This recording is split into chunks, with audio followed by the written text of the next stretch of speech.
السلام علیکم دوستو، امید ہے کہ خیریت سے ہوں گے۔ اللہ تبارک و تعالی آپ کو سلامت رکھے۔ آج میں آپ لوگوں کے خدمت میں دین کی اچھی باتیں لے کر آیا ہوں، آپ اسے سنیں، انشاءاللہ تبارک و تعالی آپ کے دین میں اضافہ ہوگا۔ ہمارے نبی پاک محمد عربی صلی اللہ علیہ وسلم نے ارشاد فرمایا کہ ایک مسلمان دوسرے مسلمان کا آئینہ ہے۔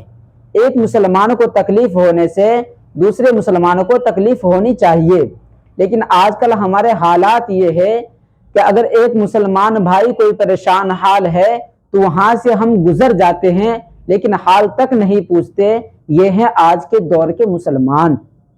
آپ ایسا نہ کریں، اگر کوئی دیکھے کوئی مسلمان بھائی پریشان حال ہے تو آپ اس کا حال چال پوچھ لے۔ اگر کوئی مدد کی ضرورت ہو اور آپ کے پاس ہو، اللہ تبارک و تعالی دیا ہو، تو آپ اسے مدد بھی کر دے۔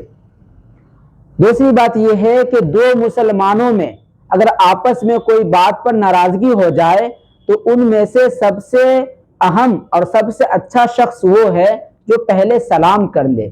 اگر سلام کرنے سے عزت کم ہو جائے، سب جھک جانے سے عزت کم ہو جائے، تو ہمارے نبی پاک محمد عربی صلی اللہ علیہ وسلم کا ارشاد ہے کہ کل قیامت کے دن مجھ سے عزت لے لینا۔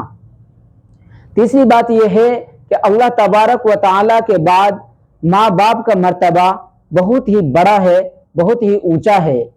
اللہ تبارک و تعالی ہم سب کو ماں باپ کی خدمت کرنے کی توفیق عطا فرمائے۔ اور چوتھی بات یہ ہے کہ بڑا بھائی جو ہوتا ہے گھر کا، وہ باپ کے برابر ہوتا ہے۔ اور سب سے آخری اور اہم بات یہ ہے کہ ہمارے نبی پاک محمد عربی صلی اللہ علیہ وسلم کا حکم ہے کہ جو شخص اپنے سے بڑوں کا عزت نہ کرے اور اپنے سے چھوٹوں پر رحم نہ کرے، وہ ہم میں سے نہیں ہے۔ اللہ تبارک و تعالی ہم سب کو اپنے سے بڑوں کی عزت اور چھوٹوں پر رحم کرنے کی توفیق عطا فرمائے۔ اگر آپ ہمارے یوٹیوب چینل پر نئے ہیں تو چینل کو سبسکرائب کر دیں، اسی طرح کے دین کے چھوٹی چھوٹی باتیں جاننے کے لیے۔